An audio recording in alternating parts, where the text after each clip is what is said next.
Hola, ¿qué tal? ¿Cómo están? Muy buenas tardes. Bienvenidos, como siempre, y bienvenidas, por supuesto, también a Espacio de Gestión, el programa de radio de la Maestría en Gerencia Social de la Pontificia Universidad Católica del Perú. Gracias por estar con nosotros, gracias por acompañarnos. Hoy vamos a comenzar el programa metiéndonos en algo que yo creo que vamos a ir conociendo en el tiempo, que ya algunas líneas vamos conociendo un poco quienes nos aproximamos al mundo del Bicentenario y a las cosas que van a ocurrir. Pero nada, poco a poco sabremos más de lo que es este proyecto especial bicentenario cuya directora ejecutiva es Gabriela Perona y está con nosotros. Gabriela, bienvenida. Muchas gracias, Carlos, por la invitación. Gracias a ti imagínate, por tomarte unos minutos para acompañarnos. Proyecto especial bicentenario, cuéntame.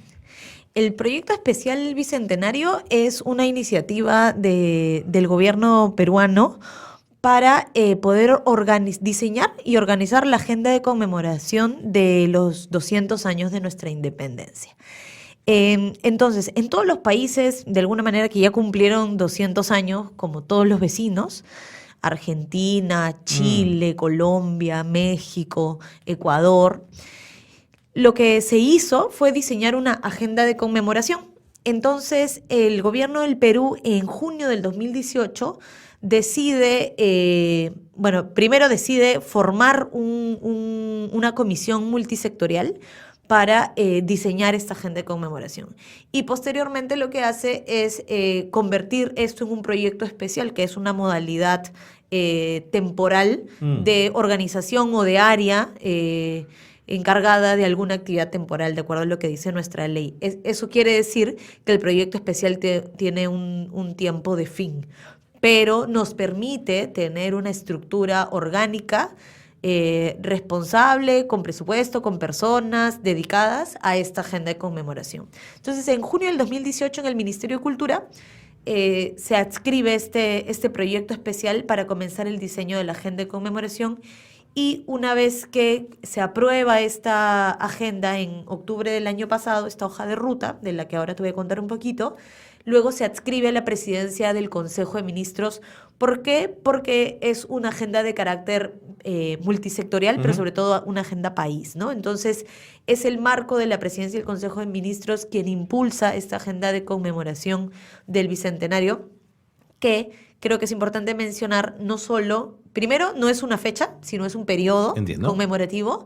Y segundo, no termina el 2021, sino termina el 2024, porque conmemoramos los 200 años de la batalla de Junín y Ayacucho, como un momento trascendental no solo para el Perú, porque ya consolida de alguna manera la independencia, sino también para América Latina, porque consolida la independencia de toda América. De acuerdo. Entonces, ese es el marco temporal en el que trabajamos. Gabriela, ¿por qué es necesario un proyecto especial como este? ¿Dónde va a poner el énfasis? ¿En la construcción de ciudadanía? ¿En qué? Primero, es necesario el proyecto especial porque pareciera, ¿no?, que este tipo de momentos históricos, de efemérides, se gestionan de una manera, parecieran más fáciles de lo que en realidad son. Porque, por ejemplo, cada uno de los sectores del Ejecutivo tiene una serie de actividades, de obras, etcétera, pero hay algunas que son especiales de la conmemoración. La conmemoración en sí misma es un proyecto país que tiene un objetivo, un sentido, una serie de acciones y que también requiere una inversión además importante, ¿no? Entonces, se tiene que generar un equipo de trabajo dedicado a esta conmemoración. En todos los países que te comentaba que hemos estudiado para ver cómo hicieron sus bicentenarios, en todos existe un equipo, un área encargada. Existió, ¿no? Un área encargada, normalmente adscrita a la presidencia o a la presidencia del Consejo de Ministros o nuestros símiles, ¿no?, para poder desarrollar esta. Entonces, en realidad es importante porque necesitas un aparato. Necesitas un aparato para hacer uso eficiente de esos recursos, pero también para una de las cosas que además siempre son complicadas, ¿no?, que es la articulación de todo sobre un solo paraguas o sobre un solo objetivo. Y ahí por eso la agenda de conmemoración es una agenda que involucra a los 19 sectores del Ejecutivo, pero a los 26 gobiernos regionales, al sector privado, a la academia. Entonces necesitas ese cuerpo que permita que la conmemoración cumpla su impacto y su objetivo en relación a un equipo, un aparato que lo sostenga y lo formule, ¿no? De acuerdo. Parece, por lo que cuentas, que la agenda todavía está a nivel muy político, a nivel muy de ministerios, muy de planeamiento, muy arriba. Y me pregunto cuándo se aterriza esto y cómo. Sí. La agenda tiene dos dimensiones importantes, creo yo. Una dimensión es una dimensión política, simbólica y narrativa, ¿no? Que es que al final el bicentenario es un momento histórico, no es una fecha, no es cualquier celebración. ¿De acuerdo? Es un momento histórico que a lo que nos llama y a lo que el presidente Vizcarra nos ha pedido enfocar, ¿no? Es que esta oportunidad sea emblemática, pero para construir un relato nacional. De acuerdo. ¿No? Un relato nacional que toma la efeméride de la independencia como un punto de inspiración, más bien para pensar cómo queremos ser en nuestro tercer siglo de vida republicana. ¿Qué hicimos, qué no hicimos, qué hicimos bien, qué hicimos mal? ¿Cuáles son nuestros desafíos pendientes? Visto así es una gran oportunidad. Es una gran oportunidad. A veces voy a algún lugar y me dicen pero ¿cómo vamos a conmemorar el bicentenario en medio de esta crisis, claro, ¿no? Institucional, ética, ciudadana también? Pero justamente eso es a lo que nos ha llamado el presidente, a entender la conmemoración como una oportunidad de transformación frente a ese elemento. Entonces sí, hay un discurso de la conmemoración que tiene que ver con nuestros discursos nacionales, una narrativa común sobre cómo queremos vivir esta conmemoración. Pero también tiene una parte bastante concreta, que es la que nos toca a nosotros ejecutar como proyecto especial, y es la agenda de conmemoración. Si pensáramos en la agenda como si fuera un libro, digamos, una agenda por capítulos, tiene 5 capítulos que van a de alguna manera comenzar a suceder ya, algunas ya están ejecutándose. Un primer capítulo tiene que ver con la programación cultural y académica, ¿ya? Es una agenda académica que incluye los proyectos editoriales, un proyecto editorial importante, que incluye los concursos ciudadanos, por ejemplo, de los que cada uno de los peruanos va a poder ser parte. Ahora te cuento algunos ejemplos. Incluye reconocimientos que van desde nuestras series numismáticas, lo más esperable, digamos, las monedas, monedas de conmemoración, los sellos postales del Bicentenario que ya presentamos en marzo, hasta reconocimiento, por ejemplo, de algunos grupos que han sido invisibilizados durante todo nuestro periodo, no solo independencia, sino también republicano, mujeres que han contribuido a la república que tenemos hoy, indígenas, población afroperuana, etcétera, ¿no? Entonces, hay un bloque de reconocimientos o conmemorativo que es importante ahí. Luego tenemos, ese es el primer bloque que es cultural y académico, donde también hay festivales, etcétera, como toda la movilización cultural.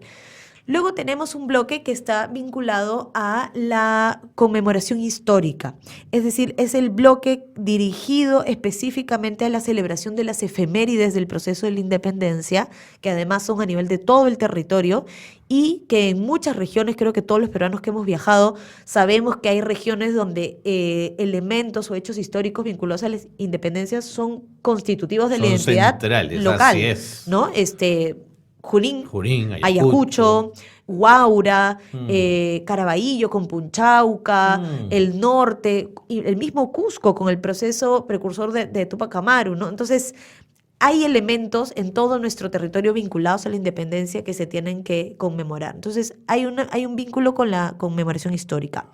Luego tenemos un programa de movilización ciudadana, que es el programa de valores bicentenario. Luego el cuarto componente tiene que ver con la agenda internacional. Hay que recordar que no solamente conmemoramos dentro del territorio, sino también en las comunidades de peruanos que viven fuera del Perú y también en nuestras relaciones internacionales, es decir, en la contribución de una serie de comunidades extranjeras que han sido parte de la construcción de lo que hoy es el Perú y también de nuestras relaciones de acá al futuro con el resto del mundo. Entonces hay una agenda internacional que trabajamos de la mano con Cancillería fuerte. Y finalmente tenemos el componente de las obras emblemáticas. Obras que tienen dos características. Hay un paquete de obras especiales o más bicentenariales vinculadas a la cultura, a la memoria, a la ciudadanía, a la recuperación de espacios públicos. Y hay otro bloque importante que son la cartera de obras que cada uno de los sectores del Ejecutivo ha seleccionado y preparado para entregar en el marco de la conmemoración, que están vinculadas al cierre de brechas ciudadanas, ¿no? Educación, salud, transporte, energía, vivienda. Entonces, tenemos esas dos dimensiones en las obras de infraestructura. Entonces, si te das cuenta, en los 5 componentes de la agenda ya tenemos el nivel del aterrizaje de este discurso país, de este discurso político, narrativo y conmemorativo a actividades, concursos, obras emblemáticas, todo lo que implica el espacio de participación, ¿no? Y varias de esas cosas ya comenzaron a implementarse. Cuando comenzaste con tu equipo a planear todo lo que será esta agenda, ¿te preguntaste por el Perú ya no en sus 200 años, sino en sus 100 años? ¿En qué andaba en sus 100 años? Sí, hicimos 2 tipos de revisión. Una, el comparativo hacia lo que hicieron los otros países para conmemorar el Bicentenario. Y ahí a través de la Cancillería incluso hemos hecho un estudio que nos ha permitido ver niveles de inversión, tipos de conmemoración. Y entonces se cumple que es un momento especial, digamos, ¿no? Ninguno escapa a ello. No, ninguno escapa a ello y creo que nosotros también hemos podido absorber de esa investigación previa la importancia de entender que más allá de la efeméride histórica, el cumplir 100 años, como cualquier década importante, ¿no?, nos predispone para el cambio, nos predispone para evaluar lo que hemos logrado y ponernos nuevas metas, como cualquier cumpleaños. Entonces, la idea Qué humano es eso, ¿no? Los números son impresionantes. Los números son impresionantes, pero hay uno se predispone a ponerse en un modo de conmemoración, que no es lo mismo que un modo de celebración. Entonces, esa investigación previa nos sirvió mucho para establecer y concretar a qué debíamos llegar, con qué tipo de acciones deberíamos tener. Y otro segundo momento que hemos tenido para analizar fueron las celebraciones que tuvimos para el centenario y para el sesquicentenario. Y también son momentos muy distintos, ¿no? En términos incluso... A veces me dicen como, ya, ¿y qué nos van a regalar los otros países? Y recuerdo que cuando yo comencé también dije, ¿no? Ya, ¿qué nos van a regalar? ¿Dónde nos van a regalar una nueva plaza? Ahora las formas son distintas, ¿no? Pero para el centenario hubo una intervención importante en los espacios públicos, pero sobre todo de Lima. El resto del país no necesariamente estuvo vinculado a la agenda de conmemoración del centenario de la independencia, cosa que hoy casi que hemos revertido totalmente, ¿no? La agenda de conmemoración sucede en todo el país y en cada una de las regiones ya tenemos 26 comisiones regionales bicentenarios formadas.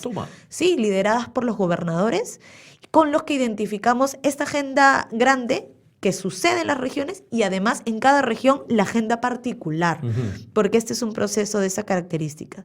Y también, bueno, evidentemente estamos tratando de que la agenda tenga una suerte de continuidad y de legado, ¿no? Entonces, por ejemplo, en el sesquicentenario se hizo una colección monumental, que fue la colección de Independencia del Perú. Y esta colección son 93 tomos que hizo el gobierno. ¿Qué me estás contando? Te lo juro. Así es. No lo pueden ver los oyentes, pues. Inmenso. Es enorme. Enorme. Pero bueno, esta colección tiene 93 tomos de nuestras fuentes primarias de la independencia. ¿Ya? Y entonces cuando nosotros pensamos en el proyecto editorial del Bicentenario, lo que pensábamos es que primero tiene que haber una conexión de legado con ese esfuerzo que hizo nuestro gobierno hace 100 años. cuando fueron los 150 años. Entonces, lo que hemos hecho, por ejemplo, es hacer un esfuerzo con la Biblioteca Nacional para terminar de digitalizar esos documentos y ponerlos en un metabuscador para que los historiadores hoy puedan acceder a lo que hicimos en nuestro sesquicentenario. Y adicional a ello, tenemos un proyecto editorial del Bicentenario que no reemplaza, sino además contribuye con generar el legado bicentenario para continuar y que en 100 años, cuando existe el proyecto que celebre los 300 años, puedan encontrar ese camino trazado de cómo vamos narrando nuestra historia y nuestra memoria, ¿no? Entonces, sí hemos hecho esa revisión de lo que se hizo, lo que también nos permite encontrar las ausencias, ¿no? Que podemos hoy comenzar a reparar también, como lo que hablaba acerca de las mujeres, de los indígenas y de los afroperuanos, y evidentemente de otras poblaciones también que hoy estamos en un momento de reconocimiento diferente, ¿no? Gabriela, me tengo que ir a la pausa, pero no te vayas porque quiero que me sigas contando de esta agenda. Quería preguntarte por el rol de la academia, si hay contacto con ella, para poder hacer toda esta parte más cultural, más académica, importantísima también. Pero corte breve y seguimos conversando. Listo. Estamos con Gabriela Perona, no se vayan, ella es directora ejecutiva del proyecto especial Bicentenario. Una fecha, como dice ella, de conmemoración. Celebración también, pero conmemoración sobre todo. Pausa y regresamos a un instante.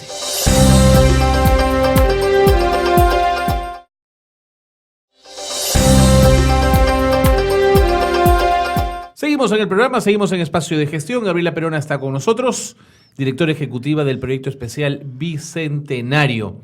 Pocas veces se nos presenta la oportunidad de hacer de un hito histórico, como lo es la conmemoración de los 200 años de vida republicana, un motorcito para trabajar en favor de los anhelos y las metas de una nación que se concibe además libre e independiente. Gabriela, ¿cuánto cuesta una agenda bicentenario? Cuesta. Depende mucho también de cómo la midamos.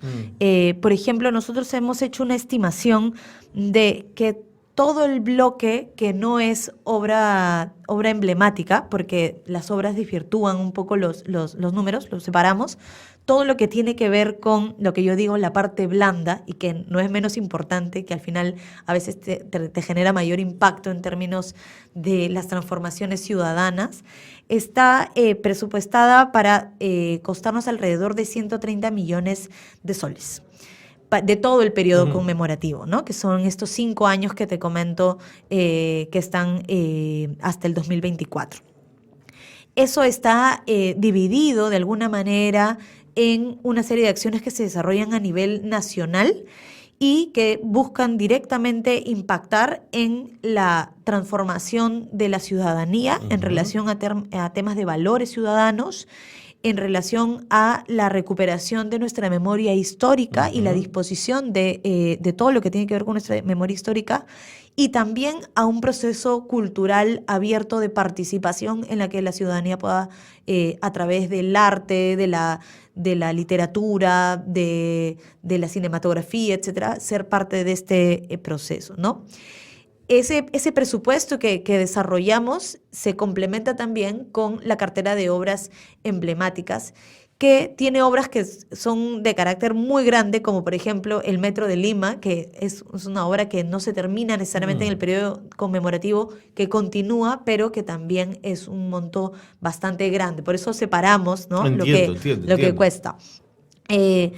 Pero aparte más que aparte, lo importante de este presupuesto es que el Bicentenario, y además es un reto sumamente importante para el proyecto, convoca a mucha gente, convoca mucha cooperación. El día de hoy estuvimos con todas las embajadas de los países europeos para justamente ver a cuál de todas las acciones se van a sumar. Entonces, hay una fuerte expectativa, intención de contribuir con este proceso de conmemoración desde las embajadas y también desde el sector privado. Tenemos reuniones periódicas con grupos del sector privado para que se sumen a algunas de las agendas de conmemoración que tienen que ver desde la parte cultural hasta las obras. Entonces, es un presupuesto que no necesariamente todo se cubre desde el sector público, sino que todo se va trabajando en estas alianzas, porque al final se trata de una agenda país. Totalmente. Te preguntaba por la academia, ¿qué tan fácil, y ese es un programa universitario, qué tan fácil está haciendo llegar a la universidad, a la academia e involucrarla en esta agenda? En realidad, por la misma naturaleza de la conmemoración, es una agenda que nos vincula directamente con la academia. Nosotros tenemos un consejo consultivo que está presidido por la doctora Carmen McEvoy, historiadora, y que además tiene 50 personas dentro de ese consejo en varios grupos de trabajo. Muchos de ellos, diría que más de la mitad, pertenecen a la academia. En distintas dimensiones, ¿no? Desde historiadores, pero también curadores, artistas, investigadores, científicos sociales, etc. Entonces tenemos un consejo consultivo que nos ayuda, que nos asesora y que participa también de los contenidos y los diseños de cada una de las actividades. Aparte de eso, tenemos un convenio y un trabajo conjunto, por ejemplo, con 9 universidades públicas, con las que trabajamos el Cabildo 21, que es una de nuestras iniciativas y que es el Festival Universitario, ¿no? Es un festival de historia, creación, innovación social, un gran festival bicentenario que trabajamos con 9 universidades públicas y que en cada una de las regiones donde trabajamos nos aliamos junto con ellos a las universidades privadas de la región. Okay. Porque si bien el Cabildo 21 es un espacio universitario, lo que decimos es universitario en la edad a la que queremos llegar, pero en realidad no es para un público solo universitario. ¿Seguro? Y solo de la universidad pública. Seguro. Es para todos los jóvenes, ¿no? Entonces, por ejemplo, en Arequipa y en Tacna, que son los cabildos de este año, del 2019, tenemos una asociación con las universidades públicas, pero a través de ellas convocamos a las universidades privadas de la región para que se sumen al cabildo, ¿no? Entonces tenemos un trabajo importante ahí. También hemos trabajado, de hecho, con la Católica y con San Marcos tenemos un convenio para la Cátedra Bicentenario, que ya ha desarrollado un par de actividades. Tenemos un acuerdo con la Academia Nacional de Historia y con la Biblioteca Nacional, que también son parte de todo este proceso que tiene que ver con las colecciones, la parte histórica, etcétera, ¿no? Y como tú decías al comienzo, es una agenda de la que vamos a ir conociendo más, pero también es una agenda sumamente viva, ¿no? Ayer hablábamos que el próximo año vamos a tratar de convocar a un congreso de historiadores, porque hay un montón de discusiones, de debates sobre distintas dimensiones del proceso de la independencia, incluso sobre la república, ¿no? No solo sobre el proceso histórico. Entonces, se van a comenzar a generar estos espacios de conversación, de discusión y de investigación que conectan a la academia directamente con el proceso de conmemoración, aun cuando sí tenemos estos espacios que ya nos permiten este vínculo, ¿no? De acuerdo. ¿Cómo te imaginas al final de este proceso, en el 24, medir que lo hecho y lo avanzado funcionó, impactó? Digamos, esto es una cosa muy cualitativa, las mediciones cualitativas siempre son complejas, pero en fin, ¿cómo te imaginas que podrías darte cuenta que la agenda dio en el clavo? Creo que una de las cosas que nosotros hemos pensado desde el inicio, y por eso tenemos algunos instrumentos ya, unos ya aplicados, otros en proceso de elaboración, tiene que ver con qué queremos probar que la conmemoración generó. Okay. Y para eso hemos hecho una línea de base vinculada a algunos elementos de la conmemoración. Por ejemplo, para todo el programa de valores bicentenario, que tiene que ver con los valores republicanos, la igualdad, la libertad, la unión, etcétera. Hemos hecho una deconstrucción para las prácticas ciudadanas en las que esos valores se relacionan, a qué valores y prácticas ciudadanas se relacionan. Lo que hemos hecho es trabajar en un estudio de valores, ¿no? De honestidad, de respeto, como los principales valores que han salido como conclusiones de urgencia para trabajar si queremos ser una comunidad que convive de manera pacífica, de manera integrada y de manera respetuosa. Entonces hemos hecho una línea de base porque para nosotros es importantísimo probar con todas nuestras acciones, la Feria Bicentenario, las campañas, los contenidos, la movilización, incluso el mismo discurso del Bicentenario, medir si hay una percepción diferente al final de la conmemoración sobre estos valores, estas urgencias y de si estamos avanzando. Evidentemente, en 2 años, que es el 21, no vamos a... Exacto. Pero sí, para nosotros es importante dilucidar el rumbo que queremos construir como país de cara al tercer siglo de vía republicana. Entonces, por ejemplo, para todo el tema de valores ya hicimos la línea de base y en cada una de nuestras acciones vamos levantando, ¿no? También tenemos un indicador que tiene que ver con cuánto la población sabe y conoce que estamos en un periodo conmemorativo del Bicentenario y que se están desarrollando acciones. Ahorita tenemos una primera medición que hicimos en febrero de este año, en marzo de este año, que nos arrojó que el 27% de la población conocía que estábamos próximos a cumplir 200 años y que se estaban preparando acciones. Ese es un indicador que vamos a medir regularmente para conocer el impacto de las acciones que desarrollamos, que tienen como principal reto ser a nivel nacional. Okay. Luego, en cada una de las actividades que hemos pensado, no están pensadas sin tener una relación directa con uno de nuestros objetivos. Por ejemplo, tenemos para este año y en realidad hasta el 2021 la gira del retablo bicentenario, que es el retablo de los elencos, nuestra sinfónica, nuestro ballet y nuestro folclore van a recorrer el país. Y a mí me parece sumamente importante porque, a ver, los bicentenarios también nos dan como la sensación de que tenemos que lograr algunas metas que no en cualquier momento lograríamos. Y los elencos no han recorrido todo el país. Y son los elencos de todos los peruanos. Y hay lugares a los que no van hace más de 50 años. ¿Qué me estás contando? Te lo juro, como Iquitos. A Iquitos no va un elenco nacional hace más de 50 años. ¿Estás mintiendo, No, Gabriela? es verdad. Entonces, si hay una oportunidad para hacerlo, es esta, ¿no? Claro. Entonces, por ejemplo, Iquitos, 21 de septiembre, aprovecho para decirlo, la Sinfónica Nacional va a ir a tocar al Coliseo de Iquitos. Pero más allá de que es un espectáculo especial por nuestro bicentenario. 2, es algo emblemático porque aunque parezca mentira, elencos. No lo hacemos regularmente. Pero además de eso, está esa propuesta de actividad dentro de nuestra agenda porque estamos convencidos que es a través de la cultura, de nuestra identidad, etcétera, donde está la fuerza de la transformación, ¿no? El elemento transformador de la cultura en el Perú para el diseño de esta agenda ha sido fundamental. Entonces, por ejemplo, para el tema de los elencos en los coliseos, estamos diseñando un instrumento de medición. Evidentemente no solo que nos vote asistencia y satisfacción, porque sabemos que va a ser espectacular y lindísimo.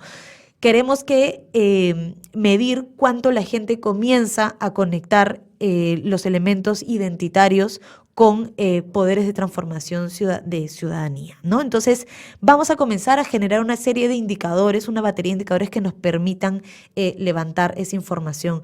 Para la selección de las obras emblemáticas, o para identificar que lo que necesitábamos era mejorar las bibliotecas, y por eso hemos desarrollado el concurso de bibliotecas bicentenario o los parques bicentenario, lo que hemos hecho es levantar brecha de infraestructura en espacios públicos, infraestructura cultural, sobre todo en las regiones, ¿no? En el Perú no existen teatros públicos. No, pues. Cuando viene un gran espectáculo a nuestro gran Teatro Nacional, de aquí se tiene que ir casi que... Por ahí felizmente tenemos en Trujillo una opción, por ahí en Cusco, se va a desarrollar, pero ahí está. Es verdad. Entonces, hay data que nos permite orientar la conmemoración al cierre de determinadas brechas. Entonces yo estoy segura que para el 2024 los datos que tengamos nos van a mostrar una mejor foto en todo lo que tenga que ver con ciudadanía, historia, cultura, memoria, y creo que ahí vamos a encontrar también que la ciudadanía va a tener más herramientas para enfrentar los desafíos que tenemos hoy, pacificación de nuestros espacios públicos, reducción de violencia, mayor respeto por el otro, disminución de la discriminación. Todos esos son nuestros retos republicanos de hoy y están en la cultura y en la ciudadanía la clave para trabajarlos, ¿no?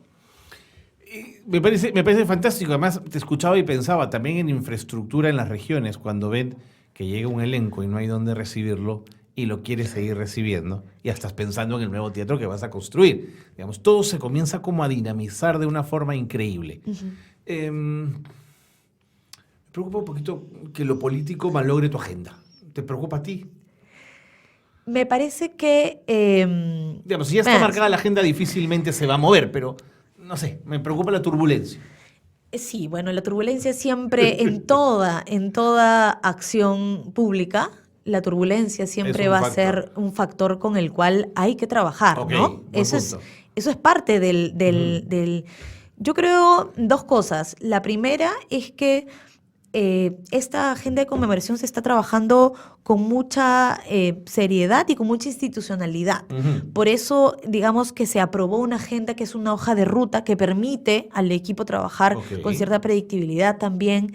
Es una agenda política porque tiene un componente político.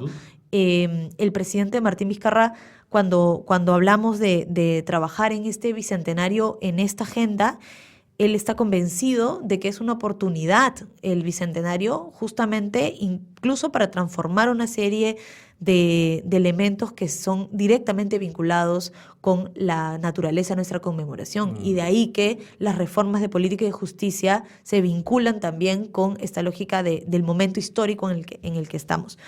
Sin embargo, sí es cierto que la agenda es una agenda dinámica, es una agenda viva, pero tiene una hoja de ruta que nos va a permitir cumplir con los objetivos, ¿no? La turbulencia política siempre va a existir, pero, por ejemplo, yo siento, el equipo siente, primero que hay un respaldo absoluto de parte de los ministros, de la alta dirección, del mismo presidente, de hacer de la conmemoración y de la agenda algo importante y trascendental. Totalmente.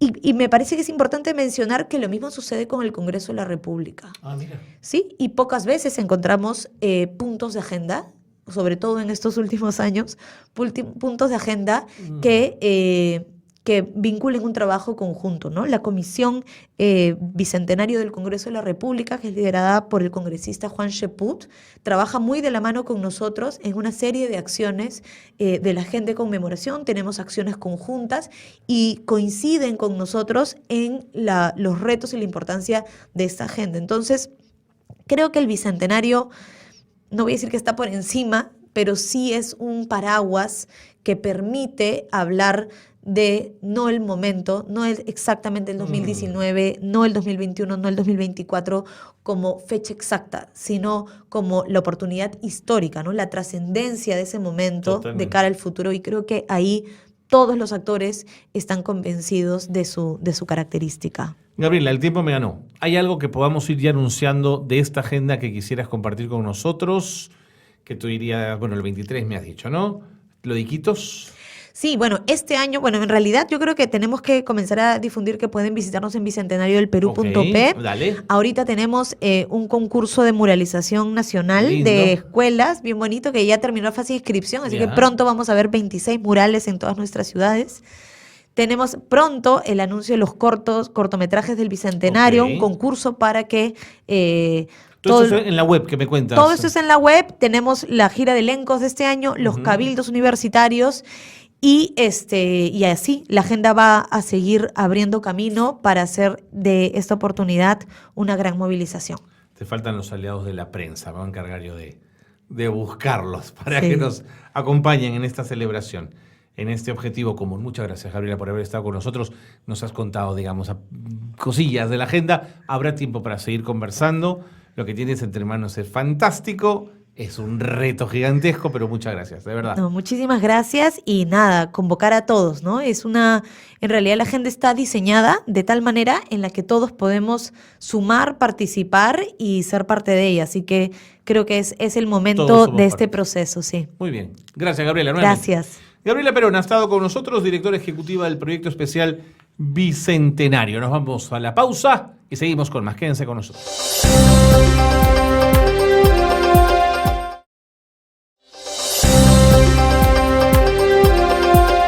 Seguimos en Espacio de Gestión y qué bueno que están con nosotros, porque hay invitados e invitados en esta casa, pero cuando vienen quienes han sido alumnos de la maestría y nos vienen a contar además su tema de tesis, de investigación, no saben lo rico que termina siendo la conversación en este programa. Así que vamos a entrar de lleno con ello. Estamos con Diana Maguiña.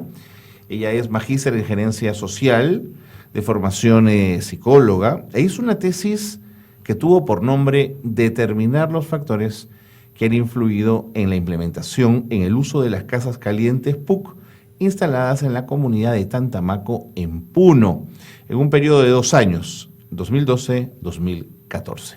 ¿Cómo está, Diana? Bienvenida. ¿Cómo estás, Carlos? Qué gusto estar acá. Muchas gracias por la invitación. Lo mismo para nosotros, de tenerte aquí. Y esta tesis la hice en compañía de Rocío Ponce. Ajá.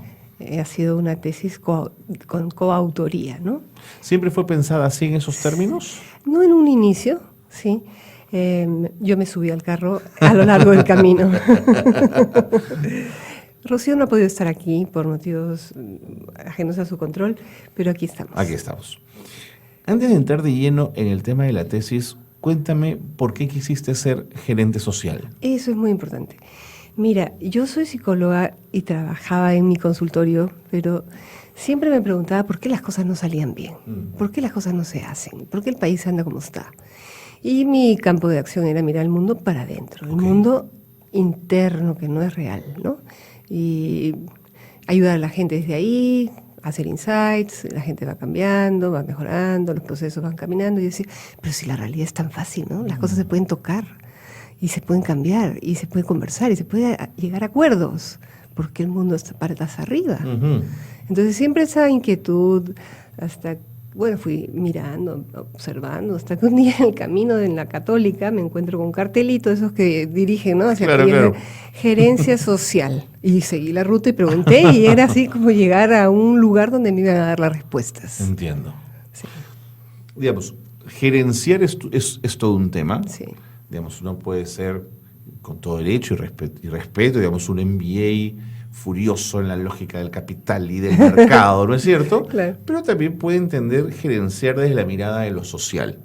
¿Por qué te era tan sugestivo esto? Por lo mismo que has dicho, o sea, primero porque es un MBA, es todo lo que tiene que ver con gerencia, pero no para lucrar o para, digamos, capitalizar un dinero que económicamente va a ser invertido en otras cosas. La intención es el lucro como objetivo mayor. El lucro como objetivo. Y ese es un lucro válido para las empresas. Sin duda. Pero para las actividades o los sectores como la educación, la salud, el medio ambiente, no sé, no es ese el objetivo. El objetivo es que desarrolle la sociedad, que crezcamos como personas, que la humanidad se humanice, que la paz se logre y tantas otras cosas, ¿no? Tantos otros impedimentos que tenemos para convertirnos en una sociedad sana, saludable, con bienestar, con calidad. Entiendo. Entonces, ese es el motivo por el cual gerenciamos en gerencia social, ¿no? Para que el lucro, digamos, el beneficio, el plus, ¿no? Sea que crezcamos como sociedad, como cultura. ¿Era una maestría compleja por su interdisciplinariedad, por su mirada amplia? Bueno, pero a la vez es posible, factible, es al alcance, ¿no? Es cuestión de meterse, de compasión, de leer, estudiar, comprometerse. Tus compañeros venían de líneas totalmente distintas. Y además que trabajaban en lo suyo, ¿no? Muchos de mi promoción no, por ejemplo, habían extranjeros, ¿no? O personas que venían de la empresa. Uh-huh. Teníamos a uno que había sido un gerente de alto nivel de IBM. Ah, mira. Y crisis de los 40, decía él, que no quería nada con la empresa privada, que quería dedicarse a lo social. Entiendo. Ahora está director de una escuela técnica acá en Lima, después de un largo camino. Y bueno, veníamos gente que estaba trabajando en proyectos para el Estado, estaban trabajando en proyectos para ONGs, okay. Estaban o habían estado en la empresa, ya algunos retirados, y entonces había no solamente posiciones distintas, sino también profesiones distintas, edades distintas, gran variedad, gran diversidad, y eso enriqueció mucho las clases, el ambiente de estudio. ¿Por qué tu tesis no miró la psicología? ¿Por qué te interesó más?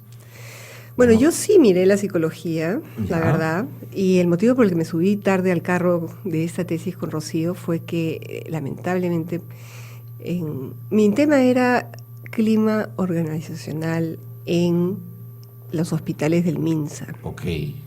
Hay una ley para eso, hay Sin duda. una política para eso, porque la repercusión, pues, ¿no? De la forma como la gente te trata, Totalmente. los colaboradores, Mm. ¿no? Cómo son tratados y cómo tratan a los pacientes influye mucho en los resultados que se espera lograr. Qué cultura instalada hay ahí, es Y impresionante. es impresionante, Así es un problema grande y la verdad es que lo tratan de resolver y año a año hacían mediciones, ¿no? Y sacaban los resultados publicados. Entonces yo dije, esto está al alcance de la mano, puedo hacer una tesis, ¿no? Entonces pedí permisos, hablé, todo. A la hora de ir ya a campo, empezaron a cantarme Los las problemas. verdaderas canciones, o sea, lo que siempre pasa en el Estado, ¿no? Yo te dije, pero no se puede. Ok. ¿No? Efectivamente, mira, conmigo no es, tienes que hablar con la otra persona. Y así me fueron meciendo y yo dije, ya no, se me va a ir, se me va a ir el tiempo, ¿no? Entonces tengo que, me interesa graduarme como magíster, eso lo tendré que dejar para otro momento, cuando logre entrevistar a todos los que, en el tiempo del MINSA, ¿no? Ujú. Y mientras tanto, pues, a ver cómo hago para salir adelante De con mi acuerdo. tesis. Y Rocío estaba con mucho, ella es una persona muy ocupada, trabaja en un área de la Universidad Católica de Investigación, entonces siempre tiene mucha presión de tiempo. Que había visto el tema de las casas. Claro, porque entre todos los proyectos que pasan por la Universidad Católica, este proyecto le gustó mucho. Y ella le faltaba tiempo, le faltaban manos, entonces ahí la fui a ayudar. Y había hecho ella el levantamiento de la información porque había ido a campo a hacer las entrevistas, entonces a mí me tocó lo que viene después, ¿no? Mi sensación desde afuera es que es además una investigación y un logro muy de la PUC, el de las casas calientes. Así es. ¿No? Así es. De larga data, además. Larga data. Tienen un grupo rural, ¿no? Así es. Que quien conoce la universidad está al lado del pabellón de comunicaciones, por donde está la muralla inca, ¿no? Entonces, esto es el grupo de la PUC no solamente tiene casas calientes, tiene otras tecnologías limpias, o sea, siguen corriente eléctrica, que promueven el uso de tecnologías en el campo, en la zona rural para las poblaciones más vulnerables. Así es, en la lógica de alivio a la pobreza. Sí, y en la lógica de la tecnología de alto impacto, Así pero es. que no es costosa ni monetariamente ni por medios como la electricidad, otros recursos que son indispensables para hacer funcionar las cosas. Aquí en casas calientes, por ejemplo, estamos hablando de calefacción, o sea, imagínense una Cuéntanos casa. un poquito eso. Ya, imaginémonos una casa que tiene calefacción. ¿Cuánto nos cuesta en Lima o en cualquier capital de provincia una casa con calefacción? Mucha electricidad, muchos aparatos y mucho dinero, ¿no? Aparatos, electricidad, dinero, mantenimiento. Ahora imaginemos que queremos llevarle ese confort técnico, ese confort térmico, ya con tecnología, pero al alcance de la persona que vive a 4.500 metros de altura y que va a sufrir heladas, que son menos 13 grados. No sé, claro. ¿No? Inevitables. Sí.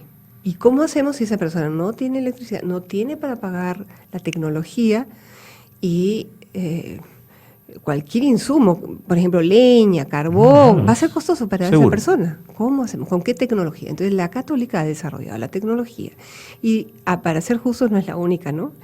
Lo que pasa es que la Católica tiene esto como un proyecto de investigación y la tesis de Rocío y yo la agarramos porque este grupo logró una financiación para validar la temperatura y el paquete de las 3 tecnologías de las casas calientes, validarlas con mediciones diarias en tiempo real. Y eso no es fácil. La financiación de Concitec vino a proveer de todos los instrumentos de medición de la temperatura fuera de la casa y dentro de la casa para poder hacer el contraste y evaluar qué tan efectivamente son estas casas.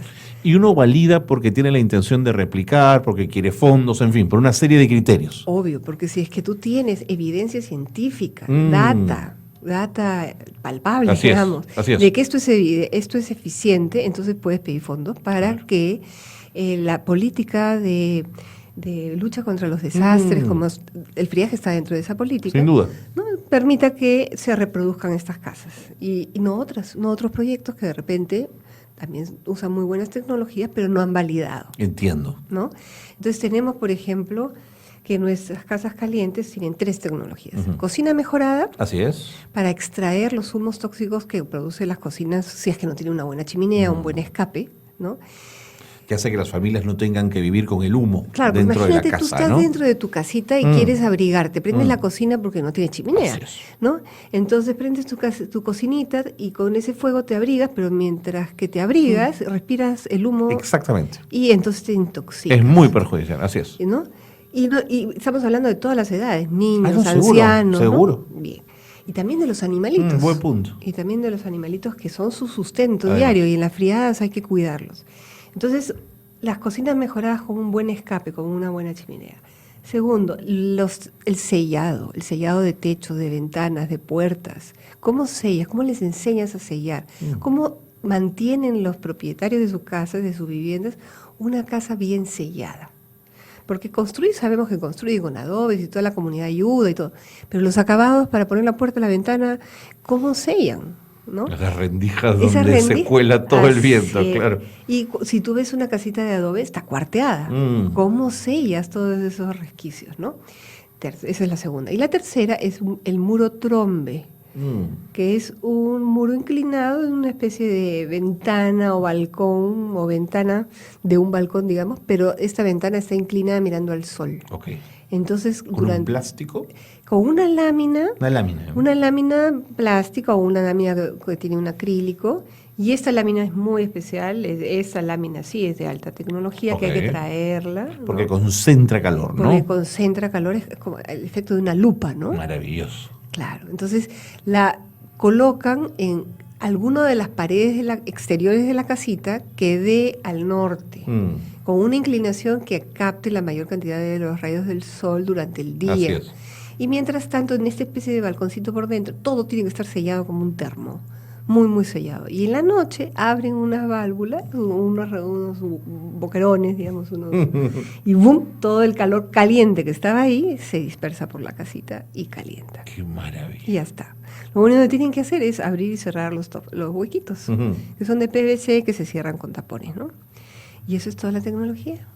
Pero eso ha costado investigar, ha costado la ingeniería y ha costado la capacitación. Sobre todo la capacitación a las personas que van a recibir esas tecnologías en sus casas. Ajá. Porque ellos son los que las construyen. Seguro. Y una vez que aprenden a construirlas, pueden enseñarle a construir a otros. Y esa es la idea. Que, por ejemplo, si tenemos en la comunidad la costumbre de contribuir a levantar la casa de un matrimonio que se acaba de formar, una pareja que se acaba de formar, pues le construimos su casita también con la tecnología del sellado hermético, de la cocina mejorada y, ¿por qué no?, del muro trombe, ¿no? Y te lo dejo aquí como para que me hagas una repregunta. ¿Cómo van a hacer para conseguir la lámina? Todo esto que me estás contando fue la primera aproximación que tuviste a las casas o decidieron vivir también un tiempo en la zona y probar. No, ya las casas estaban hechas y cuando fuimos para ver qué había pasado. Ok.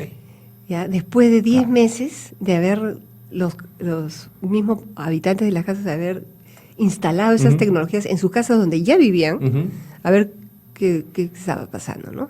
Si las usaban, si estaban deterioradas, si es que estaban contentos, qué decían los vecinos, si querían replicar. Claro, lógico. Replicar o no. Tengo que decirte que en Tamaco, como es una zona vulnerable y está mapeada por el Estado. Como zona de alto riesgo. ¿De pobreza extrema? De pobreza extrema, o sea, población. Se tienen que juntar 2 factores para que el Estado vaya a intervenir. Tiene que ser pobreza extrema y tiene que estar afectada por el friaje. O por la helada. ¿Ya?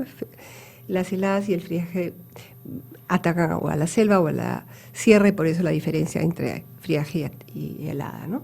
Pero cuando coincide que es una zona geográfica donde se producen las heladas y la población es vulnerable y está por encima de los 4.000 metros, entonces ahí va el Estado y les ofrece diferentes modelos o métodos para brindar esta calidez dentro de la casa, ¿no? Okay. El O sea, termoconfort. en los paquetes que el Estado asiste y ayuda, ya está esta tecnología incorporada. Sí, que puede ser esta que te estoy diciendo de Ajá. casa caliente u otra. U otra. ¿no? Entonces, Ok. así es. Vámonos a una pausa. Bien. Pero no se te ocurra ir, Diana, para seguir hablando de esto, porque es además fascinante. Quiero que me cuentes un poquito de los resultados que obtuvieron, las primeras investigaciones, el trabajo de campo. Perfecto. Todo esto. Encantada. Quédate con nosotros. Pausa y seguimos con más en Espacio de Gestión.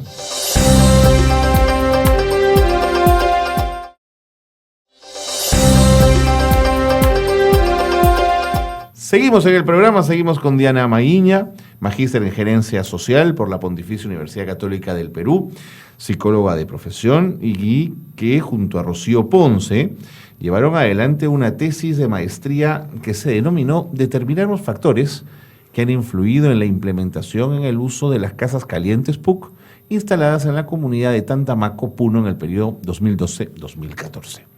Cuéntame el trabajo de campo. Mira, cuando llega en la zona, las casitas están muy dispersas, Sí. unas de otras, ¿ya? Y las personas están muy organizadas por el presidente de la comunidad. Y felizmente es una comunidad donde los vecinos y las asambleas comunitarias sí funcionan. Ah, qué interesante. Sí, sí. Pero no puedes entrar si el presidente de la comunidad no Así quiere. es, ¿no es así cierto? es. Tiene que saber Así es. cuál es el camino, Ujú. ¿no? Y siempre hay que tocar la puerta a la persona encargada y a la persona oficialmente reconocida, y esto te convoca a una asamblea, Ok. ¿no? Entonces, los chicos de la Católica, no nosotros, debido a este concurso que ganaron por el Concitec, se fueron a tocar las puertas del presidente de la asociación para preguntar si es que podían hacer ahí el proyecto. Y entonces el presidente les ofreció que vayan a la asamblea y planteen a todos el proyecto y que lo converse la comunidad. Y eso hicieron. Entonces les explicaron y se mostraron muy reticentes. Ah, no te creo. Muy reticentes, porque ya habían casas calientes o casas térmicas o casas con diferentes nombres en la zona y también en otras comunidades altoandinas de todo el Perú. Ujú. Y la gente se había pasado la voz y habían dicho que eso no funcionaba. Ah, mira, esa sensación tenían. Por supuesto, y efectivamente no funcionaba. Y tanto así que los llevaron a los chicos del Grupo Católica a Les que mostraron. vean el museo. ¿Cuál era el museo? Es una casita de de unos habitantes de Tantamaco que habían tenido que abandonar su propiedad, su casita, porque no podían vivir más ahí. ¿Por qué? Porque les habían intervenido su vivienda para mejorarla y la habían arruinado. Estaba preciosa, pero no se podía cocinar porque el piso era de madera y si es que cocinaba se incendiaba. Incendiado. Y no sé qué otras cosas, creo que tenían losetas por algún lado, les habían hecho una linda casita con losetas, las losetas eran peor que cubito de hielo, Claro. ¿ya? Entonces la gente la ponía como museo. Mira qué linda casita que no se puede usar. De acuerdo, con todo derecho, ¿no? Con todo derecho. Entonces los chicos de la Católica tuvieron que invertir tiempo que no estaba dentro del programa, y eso es una de las primeras cosas que observamos nosotros en la tesis. Consideré que se había dado la financiación, el dinero, y les había dado las bases y todo, para que vayan a medir la tecnología, pero no se había preocupado de todo lo que tiene que ver con el trato con el poblador que va a recibir la tecnología. Qué buen punto. Bien, y ese buen punto sucede en la mayoría de proyectos, lamentablemente, ¿no? Entonces, todos los proyectos sociales tienen que tener siempre un espacio dentro de las bases mismas, del diseño del proyecto, un espacio para la conversación con el cliente, por el beneficiario, el derecho, el usuario de derecho, ¿no? Algún tiempo y algún presupuesto para tomarte conversando con la gente y levantar información importante para la gente, no para el proyecto, en este caso, de medir la tecnología, ¿no? Pero eso lo entendieron muy bien los chicos de la Católica porque están formados en responsabilidad social, porque tienen mucha experiencia haciéndolo. Entonces conversaron con la comunidad y llegaron a un acuerdo. El acuerdo era que primero hacían un modelo, intervenían en la casa del presidente, el chivo expiatorio. Y si es que la tecnología funcionaba en esa casita, entonces Claro, muy bien pensado. muy bien, ¿no? Muy bien, nació de ellos. Ya. ¿ya? Y efectivamente, se tomaron el tiempo que toma en desarrollar la tecnología, que no es más de 2 semanas, entre que alineas todos los materiales, los presentas, consigues a las personas que van a ayudar, Pero ¿y las intervienen. membranas que no son tan sencillas de encontrar?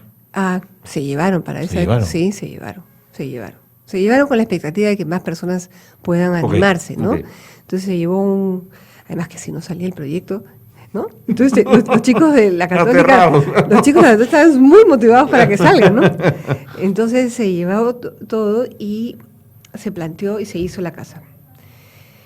Fueron los pobladores, vieron, examinaron, chequearon, además que habían estado participando también en toda la construcción de Ok, las casas, ¿no? importante. Muy comprometidos y les gustó a algunos, unos 3, 4, nada más. Entonces estos son siempre los primeros que se lanzan. Y esto está muy estudiado. Está muy estudiado quiénes son los primeros adoptadores de las tecnologías. Y siempre hay un líder y después unos seguidores que son de avanzada y después viene un tercer grupo. Exactamente, es Y natural que es sea eso. natural. Después viene un tercer grupo y ya los últimos dicen que tonto, como no me subí al carro, antes que la pierda me subo, ¿no? Y eso fue lo que pasó en Tantamaco también. Entonces se fueron sumando y llegaron a ser 50 familias que se sumaron, de una población de 250. Ok. Entonces se logró. Cuando ustedes han llegado, ya las 50 casas estaban listas. Estaban listas, sí. ¿En qué momento las han hecho? ¿En qué año?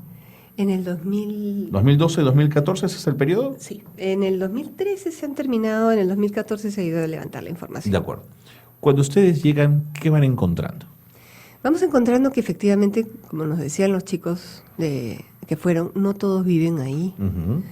Muchas personas tienen 2 casas, ¿no? Son vulnerables, son de bajos recursos, ¿no? Pero tienen una casa en las alturas y una casa en el distrito de Macusani. Bien, entonces van a pastorear, van a cuidar su ganado, porque viven de la agricultura doméstica en pequeña escala para la autosubsistencia. Así es. Y sus animalitos de crianza, que muchas veces son cabritas, ¿no? Y cuis, qué sé yo, y los llevan a caminar por el monte, ¿no? Entonces necesitan un lugar donde quedarse y no tener todo el tiempo que regresar al distrito de Macusani. Y para eso está la casita. Entonces la usan para a veces pernoctar, calentarse la comidita que llevan, y muy pocas veces ya son de tan bajos recursos que solo esa es la única vivienda que tienen y ahí vive toda la familia, ¿no? Entonces hemos encontrado cuando fuimos a campo, solamente algunas personas, no estaban todos, porque muchos estaban ya, era mal tiempo, era la época de frío y estaban pues en el distrito, ¿no? Entonces lo que hemos encontrado es que estaban usándolas, que estaban muy felices, que estaban muy agradecidos, que estaban muy satisfechos por las tecnologías que los chicos de la Católica les habían dado, pero sobre todo porque habían logrado un nivel de compromiso, de cercanía con los promotores, que ya era un vínculo, se había formado un vínculo. Entiendo. Se habían formado un vínculo. ¿Dirías desde tu perspectiva y de la investigación realizada que es posible sea esta la pata coja de los proyectos de intervención del Estado en zonas altas? Totalmente. La aproximación, el respeto a la comunidad. Totalmente. Esa es una pata coja y otra más, que son los actores políticos, los actores, no políticos, pero sí los actores sociales que están involucrados en un proyecto, ¿no? Pero son 2 patas cojas. La pata coja del vínculo, el respeto a las costumbres, el escuchar y responder a lo que se escuchó. No es que escuchaste y sabes lo que Claro. esperan, lo apuntas, lo escribes y haces otra cosa. Por supuesto. ¿Dónde está la escucha Esa ahí? es la base Esa es del una diálogo ofensa, mínimo, ¿no es cierto? Entonces, me estás escuchando, estás entendiéndome, es un ida y vuelta. Es un ida y vuelta con consecuencias, con acciones, con resultados. Pero ¿qué pasa si yo te Pero me escucho, estás sé lo que llevando quiero, lo más primario de lo primario, Diana. pero se falta eso? Y por eso es que las cosas no funcionan. Porque se falta lo más primario de lo primario entre 2 seres humanos, sean grupos o personas. Cuando se dialoga y no se reconoce lo que ha habido de por medio en el diálogo, es una ofensa, es un maltrato, es una agresión. Cuando sí se reconoce, es todo lo contrario, es amistad, cercanía, Así empatía, colaboración. Así es. Vamos juntos en una misma dirección y juntos vamos a luchar para que esto salga porque nos interesa a los dos. Completamente distinto. Entonces, de la forma como tú te aproximas al diálogo, está la forma como tú te acercas a la solución de los problemas con alianza o sin alianza. Buen punto. Ahí está la clave, ¿no? No es fácil, No, claro. no es fácil, pero es posible. Es posible, cuando se tiene voluntad y cuando se tiene esas ganas de respetar al otro porque es otro diferente a ti, pero te provoca conocerlo y darle Así algo. es. Y esa Es un otro, pero esto igual, Diana. exacto. Era muy diferente, pero es un ser humano. Así es. Con todos los derechos sabidos y por haber. Y si tú quieres ir a darles confort técnico, perdón, otra vez confort térmico a través de la tecnología, a una persona que vive ahí, por lo menos te tiene que interesar esa persona, ¿no? Entonces, por ejemplo, en esto descubrimos que tenían pues tanto frío, que toda la familia vivía en la cocina. Claro. Dormía en la cocina. Claro. ¿Qué pasó cuando llegó el muro Trump y todo lo demás? La pareja tuvo por primera vez en su vida, su dormitorio conyugal. Espacio de intimidad, mira, pues. Mira, por primera vez. Y mira, ¿cuánta diferencia puede hacer la intervención en una vivienda? No, además, Diana, en la lógica también del hacinamiento, padres durmiendo con hijas e hijas durmiendo con padres y hermanos durmiendo con hermanos, es un tema también de amplia discusión, ¿eh? Totalmente. Entonces, mira, me lo has dicho tú, yo soy psicóloga, a eso iba, ¿no? A eso iba. Que todas las cosas que pueden suceder Así en es. alguna proximidad Así tan es. piel a piel, ¿no? Entonces, pones esta tecnología y cambias las costumbres. Cambias las costumbres ipso facto, o sea, del Totalmente. día en que habitas el dormitorio conyugal al otro día ya hay una gran diferencia, ¿no? Claro que pueden pasar cosas, obviamente, ¿no? Pero es cambiar las costumbres familiares es muy lento, es muy difícil. Esto es una gran ayuda. Una arquitectura saludable es una gran ayuda. Me parece fantástico todo lo que han podido ver, Diana. ¿Qué otra cosa rescatarías de esta investigación que pondrías en esta mesa de conversación? Rescataría como acierto, ¿no?, el manejo del idioma quechua o qué el importante. Idioma de la población. Ok. ¿Ya? Porque cuando van a la selva hay que trabajar, porque ahí hay friaje, hay que trabajar también con los idiomas nativos, ¿no? Los chicos de la Católica no hablaban perfectamente el quechua, pero sí lo manejaban, de alguna manera se hacían entender, y las personas que de Tantamaco también manejaban de alguna manera el castellano, Ok. ¿no? Entonces, Ajá. podía haber un ida y vuelta y se ayudaban todos a entenderse, pero si es que es radical, si es que alguna de las partes no entiende el idioma del otro, es bien difícil, es bien difícil. No tienes que ser un maestro en el idioma, pero por lo menos hacerte entender, ¿no? Y sí, eso ayudó muchísimo a la cercanía, porque se entendían las bromas, se entendían los gestos, se entendían los susurros, ¿no? Los chicos de la Católica podían entender, podían calibrar, podían tomarle la temperatura a lo que estaba pasando durante las capacitaciones. Decimos capacitaciones al tiempo en que levantaban la casita, las tecnologías, porque lo han construido solo con la asesoría de los chicos, pero ellos han sido la mano de obra, digamos. Entonces, Pero estás hablando entonces, pensando en el futuro, en un Estado que en su aproximación hable la lengua de esa comunidad. sí, te estoy hablando de dos cosas. De un Estado que en sus propuestas, en sus bases, en las bases para los concursos, para obtener financiación, en las bases pongan dos cosas: manejo mínimo o intermedio del idioma y tiempo para levantar información sobre los usos y costumbres de la población. Eso es básico. Y también tiempo para transferir capacidades, o sea, capacitación, tiempo para capacitar, para que esas personas, una vez que se vayan los promotores, sean capaces de replicar y replicar y replicar. Porque si solamente les enseñas así, ¡blum!, de pasadita, vengo, no te doy ningún material de capacitación, no te dejo ningún cuadernillo, no te enseño, sino te demuestro y te dejo con la... Entonces, ¿cómo vas a transferir? Y ya te fuiste y nadie más se quedó. O sea, te llevaste la información, te llevaste el saber. De acuerdo. Pero Diana, pensaría en un recojo de información para sistematizarla y que luego sea útil para próximas intervenciones. Pero mi sensación es que eso quedaría archivado en el anaquel más viejo del ministerio, probablemente. No. Perdóname mi pesimismo. El pesimismo es muy grande porque toda la voz se lo dice. Nosotros no somos descubridores de la la rueda, no. No somos descubridores de la rueda. Todos los proyectos lo dicen, lo repiten y lo repiten y lo repiten. Todo el mundo dice lo mismo. No entendemos por qué las bases no lo toman en cuenta. Claro, porque es de tecnología, es para ir a... No, debe ser ley. Todo proyecto donde intervenga la comunidad debe estar apuntando a levantar información sobre usos y costumbres, a dejar capacidades. Lo que ahorrarías, además, Diana, si lo ves desde una perspectiva económica. Por Para próximas supuesto. intervenciones, claro. Por supuesto. Me queda un minuto. ¿Qué te queda?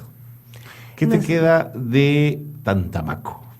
Me queda la gratitud de las personas, la sensación de que se puede con una cosa tan dura y difícil, inalcanzable como la helada, el friaje, tanto frío. ¿Cómo haces con no tienes plata? No Frío, tienes no nada? lo puedes ni pensar, es impresionante. No tienes árboles no tienes recursos en la zona y sin embargo hay tecnologías de bajo costo que son limpias, amigables con la naturaleza y alto impacto, demostrado científicamente. Entonces me quedo otra vez con la sensación con la que fui y encontré la gerencia social en mi caminar por la vida. Que las cosas sí se pueden, que ya tenemos en este siglo XXI todas las tecnologías habidas y por haber para resolver los problemas de la humanidad. Lo que pasa es que las personas no nos entendemos. No estamos hablando el mismo idioma, estamos en una torre de Babel. Pero por tecnología y por recursos y por soluciones no nos quedamos. No nos quedamos. Diana, muchísimas gracias por haber estado con nosotros, por habernos traído esta experiencia fantástica. Agradecele también a Rocío, por supuesto, tu socia en este esfuerzo. De todas maneras. Por esta investigación y estos datos tan interesantes. Y vente cuando quieras a hablar de estas cosas. Muchas gracias, Carlos. Que nos Yo encantan. encantada. Muchas gracias por la invitación.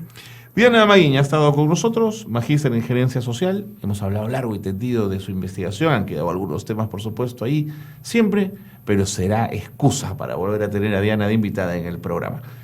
Nos vamos. Gracias por haber estado una tarde más en Espacio de Gestión. Buenas tardes.